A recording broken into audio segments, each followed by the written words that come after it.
आनंद महाराज की जय। कृष्ण कन्हैया लाल की जय। श्री बालकृष्ण लाल की जय। द्वारिकाधीश की जय। डोंगरे जी महाराज की जय। श्री सुखदेव जी महाराज की जय।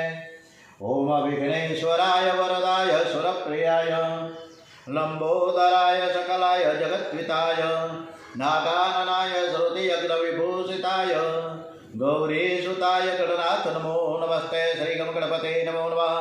हनुमान जी महाराज की जय। श्री रामचंद्र भगवान की जय। श्री गायत्री मात की जय।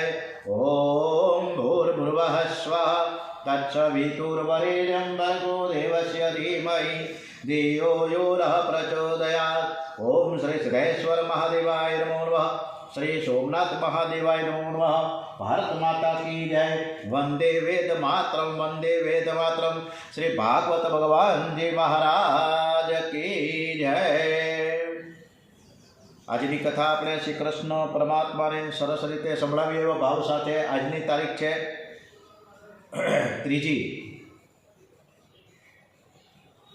ત્રીજી તારીખ છે ફેબ્રુઆરી અને મહાવદ બીજ છે। ત્યારે આપણે આજની કથા મંગળવારનો દિવસ ભગવાનના 24 અવતારો પહેલો અવતાર શરદ કુમાર જે બ્રહ્મચર્યનું પ્રતીક છે। બીજો અવતાર વરાહ છે અને શ્રેષ્ઠ કાર્ય કરવા માટે વરાહ ભગવાનનું સ્વરૂપ લીધું। ત્રીજો અવતાર નારદજીનો જે ભક્તિનો અવતાર। ચોથો અવતાર નરનારાયણનો ભગવાનને ધર્મની પત્નીથી નરનારાયણ નામના ઋષિ રૂપે જન્મીને અંતઃકરણે શાંતિ આપનારો અને કોઈથી પણ ક્યારેય ન કરી શકાય એવું કષ્ટદાયક અસાધ્ય તપ કર્યું।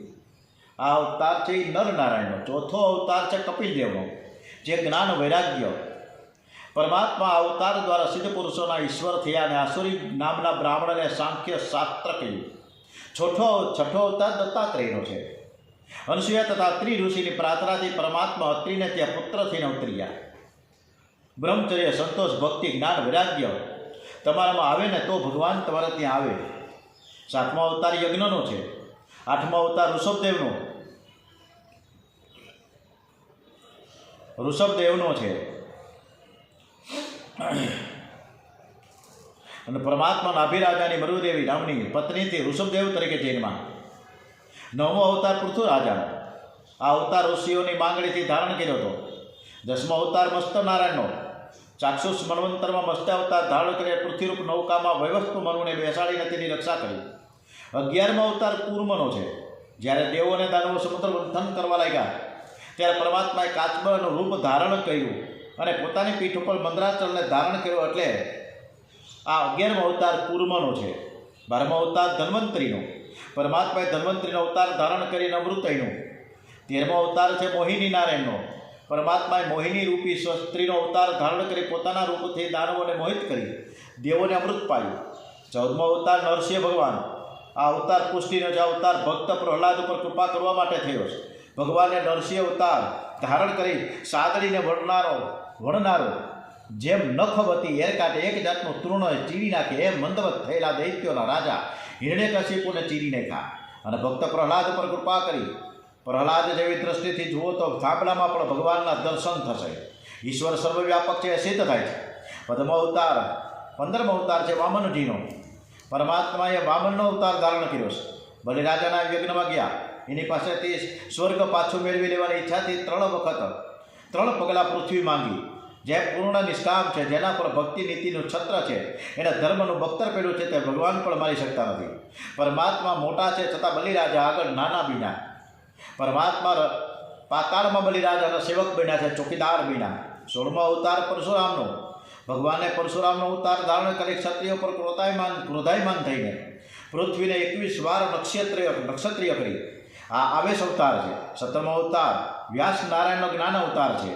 18મો અવતાર રામજીનો કે જે દેવતાઓનું કામ કરવાની ઈચ્છાથી ભગવાને રામરૂપી રાજાનો અવતાર ધારણ કર્યો। આ અવતાર મર્યાદા પુરુષોત્તમનો છે। 19મા અવતારે ભગવાને બલરામ અને 20મા અવતારે શ્રી કૃષ્ણ એવા નામથી અવતાર ધારણ કરી ભૂમિનો પાર ઉતાર્યો। રામ અને કૃષ્ણ એક જ છે। મનુષ્ય દિવસમાં 2 વાર ભાન ભૂલે છે। દિવસના 12 વાગે ભૂખથી ને રાત્રે 12 વાગે કામ સુખની યાદથી। દિવસે રામજીને યાદ કરો, રાત્રે શ્રી કૃષ્ણને યાદ કરો। રામજીની મર્યાદાનું પાલન કરશો તો શ્રી કૃષ્ણ જરૂર તમારા પર અનુગ્રહ કરશે. એકનાથજીએ રામ અને લક્ષ્મણ બંને અવતારોની સુંદર તુલના કરી છે. રામજી રાજમહેલમાં જીરમાં, જ્યારે કૃષ્ણ કારાગૃહમાં જીરમાં. એકના નામના અક્ષર સરળ, જ્યારે બીજાના જોડાક્ષર. ભણતરમાં પણ પહેલો સરળ અક્ષરને ભણાવ્યા અને પછી જોડાક્ષર. રામજીની મર્યાદા પાળો પછી કૃષ્ણ અવતાર થશે. જેના ઘરમાં રામજીનો પધારે ત્યાં કૃષ્ણ આવતા નથી. રામજીનો અવતાર એટલે રામજીની મર્યાદાનું પાલન કરવું. આ બંને રામકૃષ્ણ અવતાર પૂર્ણ પુરુષોત્તમ અવતારો છે. બાકીના સર્વ અવતારો અંશાવતાર છે. સંતોનું માનવું છે કે અલ્પકાળ માટે તથા અલ્પ જીવન ઉદ્ધાર માટે જે અવતાર થાય છે તે અંશાવતાર, જે અનંતકાળ માટે તથા સર્વ જીવોનું કલ્યાણ કરવા માટે અવતાર થાય એ પૂર્ણ અવતાર છે. ભાગવતમાં કથા કરવાની છે કન્યાની, પણ ક્રમે ક્રમે બીજા અવતારોની કથા કહ્યા પછી અધિકાર પ્રાપ્ત થયા પછી જ કન્યાઓ આવે. એમનેમાં કન્યાઓ ન આવે એટલે 10મો સ્કંદ છે, કૃષ્ણ ભગવાનનું હૃદય છે, અને ત્યારે જ કન્યાઓ આવે. 21મો અવતાર બુદ્ધનો છે. કળિયુગનો પ્રવેશ થવાથી અસુરોનું બળ વધ્યું. તેઓને બોધ કરવા માટે ભગવાને કિકટ મગધ દેશમાં આવેલા ગયાના પ્રદેશમાં અજનનો પુત્ર થઈને બુદ્ધના નામે અવતાર ધારણ કર્યો. 22મો અવતાર કલ્કીનો છે.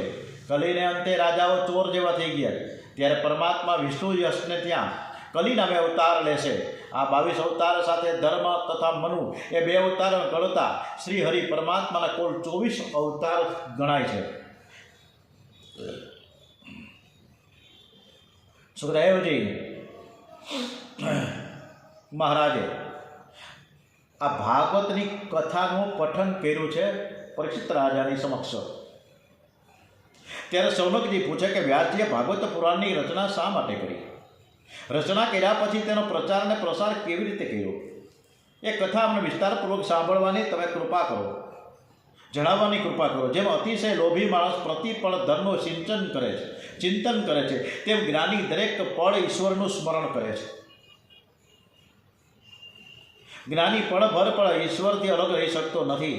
સુખદેવજીની જન્મથી બ્રહ્માકાર વૃત્તિ છે તે ભાગવત ભણવા ગયા તેથી તેને એમને આશ્ચર્ય લાગે છે. સુખદેવજીના ખૂબ વખાણ કર્યા છે. સુખદેવજીની બ્રહ્મ દ્રષ્ટિ હતી પણ દેહ દ્રષ્ટિ ન હતી.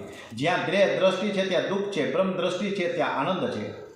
એકવાર એવો પ્રસંગ બન્યો કે અપસરાઓ એક સરોવરમાં સ્નાન કરતી હતી અને ત્યાંથી સુખદેવજી પસાર થયા. અપસરાઓએ સ્નાન કરવાનું પણ ચાલુ રાખ્યું. એણે કોઈ પણ જાતની લજ્જા શરમ અનુભવી નહીં, કારણ કે અને કપડાં પણ પહેર્યા નહીં. થોડી વાર બાદ ત્યાંથી વ્યાસજી પસાર થયા. અપસરાઓ તરત જ કપડાં પહેરી લીધા. વ્યાસજીએ આ જોઈને આશ્ચર્ય અનુભવ્યું. એમણે આશ્ચર્ય સાથે અપસરાઓને તેનું કારણ પૂછ્યું, આમ કેમ બન્યું? અપસરાઓએ જણાવ્યું કે આપ વૃદ્ધ છો, પૂજ્ય છો, પિતા તુલ્ય છો, પરંતુ આપના મનમાં આ સ્ત્રી છે અને આ પુરુષ છે એવો ભેદ છે. જ્યારે સુખદેવજીના મનમાં આવો કોઈ ભેદ નથી. સુખદેવજી કેવળ બ્રહ્મજ્ઞાની નથી, તેમની દ્રષ્ટિ પણ બ્રહ્મ દ્રષ્ટિ છે. સુખદેવજીને અભેદ દ્રષ્ટિ સિદ્ધ થયેલ છે. તેમને ખબર નથી કે આ સ્ત્રી છે કે આ પુરુષ છે. સુખદેવજીના દર્શન કરી અપસરાઓ પણ નિર્વિકાર બની છે, નિષ્કામ થઈ.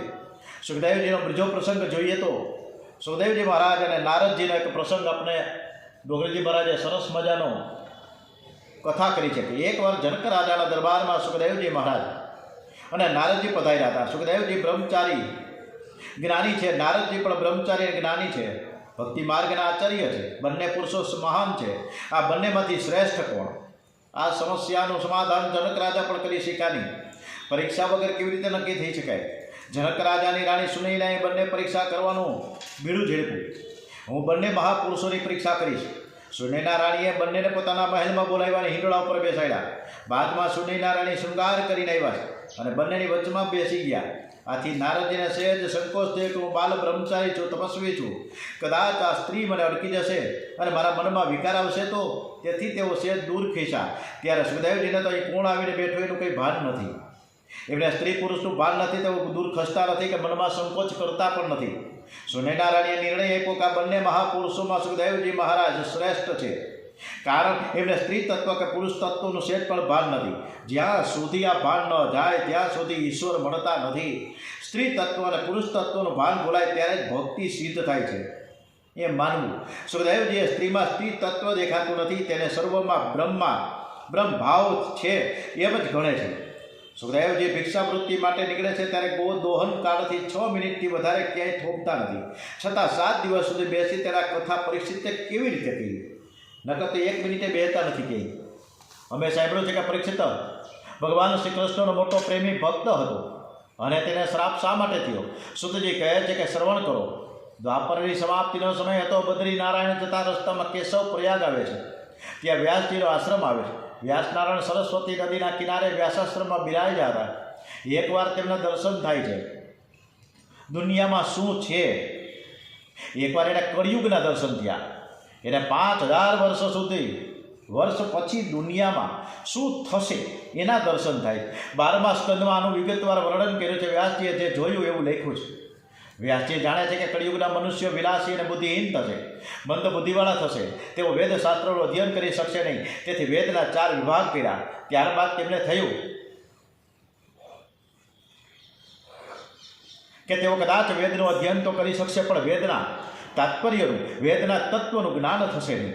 એટલે જ વ્યાસજીએ વેદોના અર્થ સમજાવવા 17 પુરાણોની રચના કરી છે. પુરાણો એ વેદ ઉપરનું ભાષ્ય છે. સ્ત્રી, શૂદ્ર, પતિત, દ્વિજાતિ વગેરે વેદ ભણવા, વેદ શ્રવણના અધિકારી નથી. એમનું કલ્યાણ કરવા ભગવાન શ્રી વેદ વ્યાસે મહાભારતની રચના કરી. મહાભારત એ સમાજશાસ્ત્ર છે. મહાભારત એ 5મો વેદ છે. ભાનો અર્થ થાય છે જ્ઞાન, રત એટલે રમવું, જ્ઞાન અને ભક્તિમાં રમવાની કળા એટલે ભાગવત, અને એ જ ભારત. જ્યારે જ્ઞાનમાં જીવ રમણ કરવા જાય છે ત્યારે કૌરવો વિઘ્ન કરે છે. ધર્મ ક્ષેત્રે કુરુક્ષેત્ર શરીર એક ક્ષેત્ર છે. તેમાં ધર્મ અને અધર્મનું યુદ્ધ થાય છે. મહાભારત દરેકના ઘરમાં, દરેકના મનમાં ભજવાય છે. સદવૃત્તિ અને અસદવૃત્તિનું યુદ્ધ એટલે મહાભારત. જીવ એ ધૃતરાષ્ટ્ર છે, જે અંધ છે. જેને આંખ નથી તે ધૃતરાષ્ટ્ર નહીં, પણ જેની આંખમાં કામ છે તે આંધળો છે, તે ધૃતરાષ્ટ્ર છે. કો અંધ યો વિષયાનુરાગી. મહાન અંધ કોણ છે? જે વિષય અનુરાગી છે તે. દુઃખરૂપ દુર્યોધન અને ધર્મરૂપ યુધિષ્ઠિર રોજ લડે છે. સવારે 4 વાગે પ્રભુ ભજન કરવા સારું ઠાકોરજી જગાડે છે. ધર્મરાજા કહે છે કે વહેલા ઉઠવાની શી જરૂર છે? ધર્મરાજા કહે છે કે ઉઠ અને સત્કર્મ કર. પણ દુર્યોધન આવીને કહે છે કે પાછલા પહોરની મીઠી નીંદર તજીને વહેલા ઉઠવાની શું જરૂર? તું હજી આરામ કર. શું બગડી જવાનું છે? હજી ઉંમર બાકી છે. હજી તો આપણે નાનકડા છીએ. આજે ભજન નહીં તો કાલે કરીશું. દુષ્ટ વિચારરૂપી દુર્યોધન મનુષ્યને ઉઠવા દેતો નથી. અને આ રીતે ધર્મ અને અધર્મ અનાદિકાળથી લડવા આવ્યા છે. નિદ્રા અને નિદ્રા ઉપર જે વિજય મેળવે તે જ ભક્તિ કરી શકે છે. દુર્યોધન એટલે અધર્મ, જ્યારે યુધિષ્ઠિર ધર્મનું સ્વરૂપ છે. ધર્મ મનુષ્યને પ્રભુ પાસે લઈ જાય છે. અધર્મ મનુષ્યને સંસાર તરફ લઈ જાય છે અને તેનો વિનાશ કરે છે. ધર્મ ઈશ્વરને શરણે જાય તો ધર્મનો વિજય થાય અને અધર્મનો વિનાશ થાય છે. 4 વેદ, મહાભારત અને 17 પુરાણોની રચના કર્યા પછી વેદવ્યાસ, શ્રી વેદવ્યાસજીના મનને શાંતિ મળતી નથી.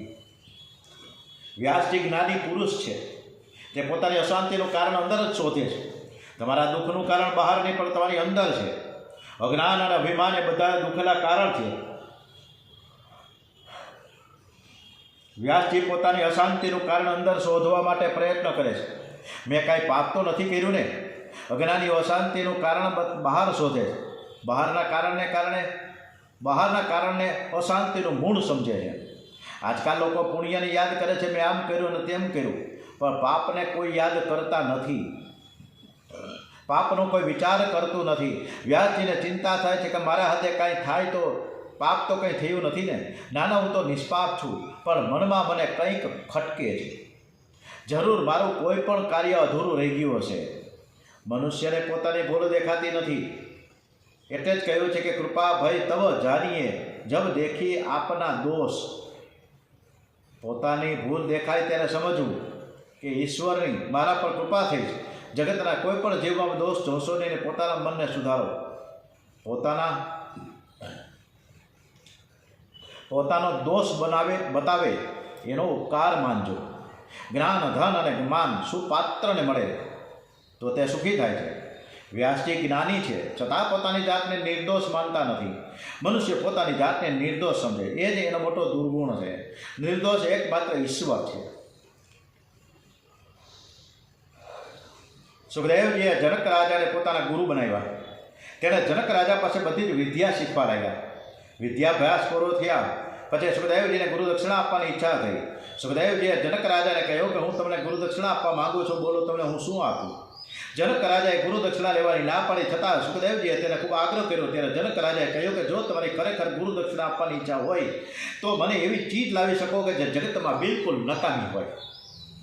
સુખદેવજી વિચાર કરવા લાગ્યા કે જગતમાં એવી કોઈ ચીજ છે કે જે બિલકુલ નકામી હોય. શોધવા લાગ્યા ચારે બાજુ. તેઓ જ્યાં જ્યાં ગયા દરેક ચીજ કંઈક ને કંઈક કામની જ હતી. માટી ઉપાડી તો માટી બોલી કે હું માણસના અનેક કામમાં આવું છું.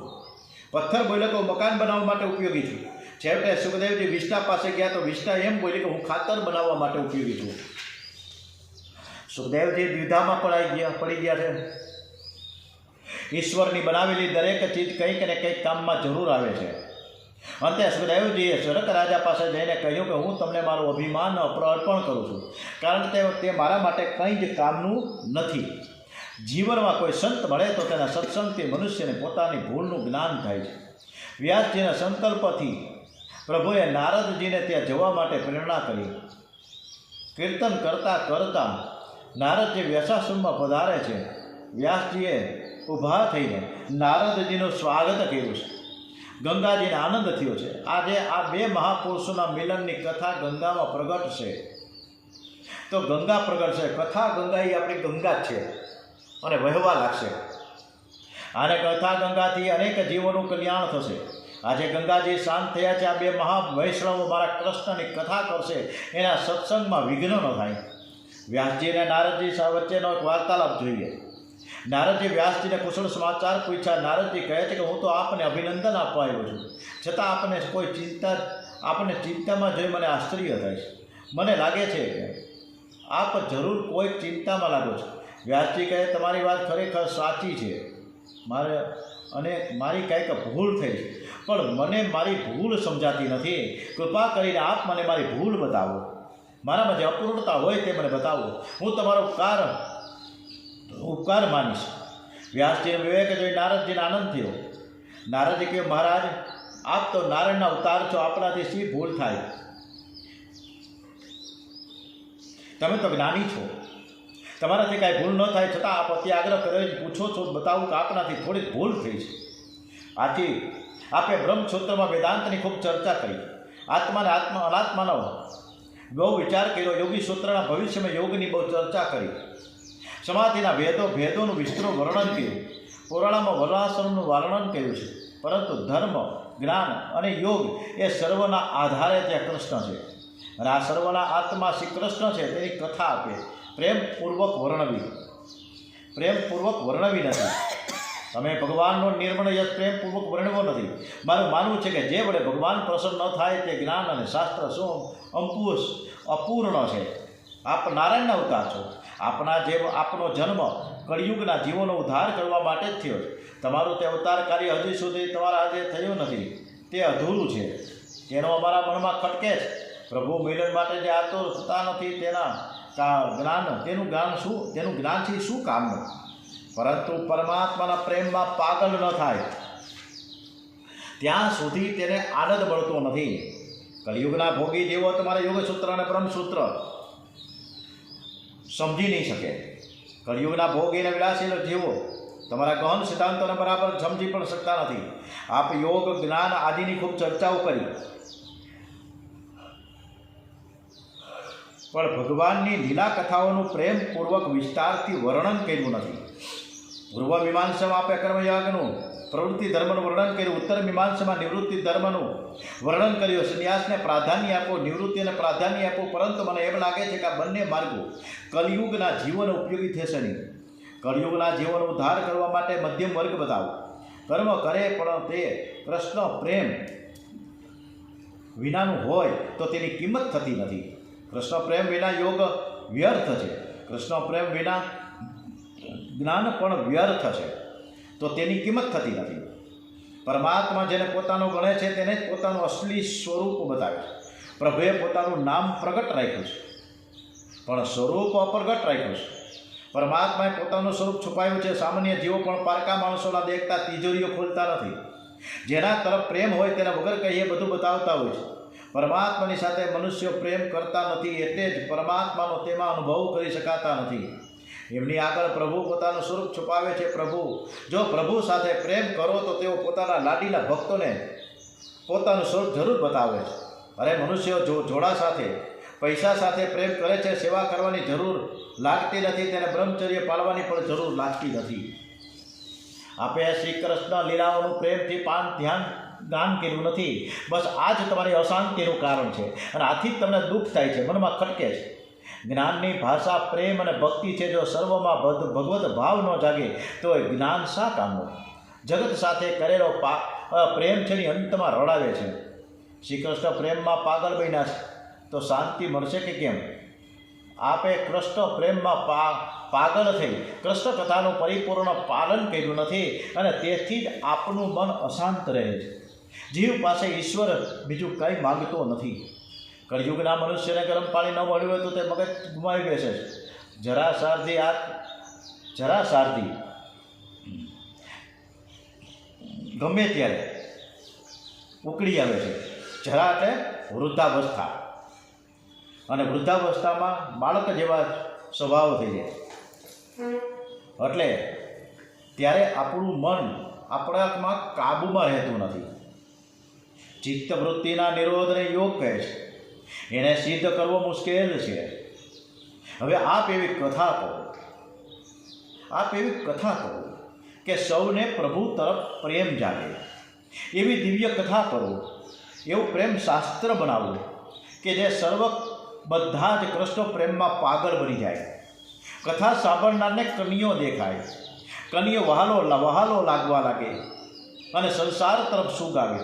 આવી કથા કરશો તો જ તમને શાંતિ મળશે. મહાભારતમાં શ્રી કૃષ્ણ ચરિત્રનું વર્ણન થયું છે.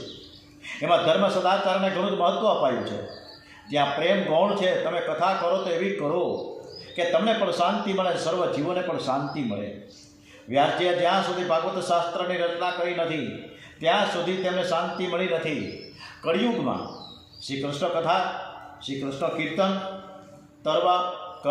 કૃષ્ણ કીર્તન વિના તરવાનો બીજો કોઈ ઉપાય નથી. કળિયુગમાં મનુષ્યનો ઉદ્ધાર શ્રી કૃષ્ણ કીર્તન અને શ્રી કૃષ્ણ સ્મરણથી જ થઈ શકશે. પરમાત્માની લીલા કથાઓનું વર્ણન આપ અતિ પ્રેમપૂર્વક કરો.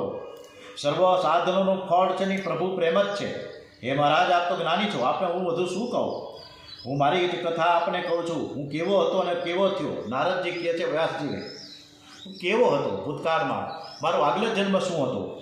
વ્યાસજીને ખાતરી માટે નારદજીએ પોતાનો જ દાખલો આપ્યો છે. પોતાના પૂર્વજન્મની કથા સંભળાવે છે. કથા શ્રવણ અને સત્સંગનું ફળ બતાવે છે. કથા શ્રવણથી, સત્સંગથી, સંતોની સેવા કરવાથી જીવન સુધરે છે. આ નારદજીની કથામાં આવશે પણ આવતીકાલે. સરસ મજાની કથા આપણે આવતીકાલે સવારે 8:15 વાગે કરીશું. અને કૃષ્ણ કીર્તન આપણે કરવું જોઈએ. તો તાળી પાડો તમારા સામની રે, બીજી તાળી ના હોય જો. તાળી પાડો તમારા સામની રે, બીજી તાળી ના હોય જો. વાતો કરો તમારા સામની રે, બીજી વાતો ના હોય જો. વાતો કરો તમારા સામની રે, બીજી વાતો ના હોય જો. સમરણ કર્યો મારા સામનું રે, બીજું સમરણ ના હોય જો. સમરણ કર્યો મારા સામનું રે, બીજું સમરણ ના હોય. તમે તાળી પાડો, ભાઈબંધમાં ઘણો ફેર છે રે. કોની ભાઈબંધ કહેવાય જો. ભાઈબંધમાં ઘણો ફેર છે રે. કોની ભાઈબંધ કહેવાય જો. ભાઈબંધમાં સદા મને ઓમ શ્રી કૃષ્ણ કનૈયાલાલ કી જય. શ્રી ગણપતિ મહારાજ કી જય. ઓમ શ્રી હનુમાનજી મહારાજ કી જય. શ્રી રામચંદ્ર ભગવાન કી જય. શ્રી ડોંગરેજી મહારાજ કી જય. દ્વારિકાધીશ કી જય. કૃષ્ણ કનૈયાલાલ કી જય. ભાગવત ભગવાનજી મહારાજ કી જય. શ્રી સોમનાથ મહાદેવ કી જય. श्री भारत माता की जय. ओम नमो भगवते वासुदेवाय. ओम नमः पार्वते पते.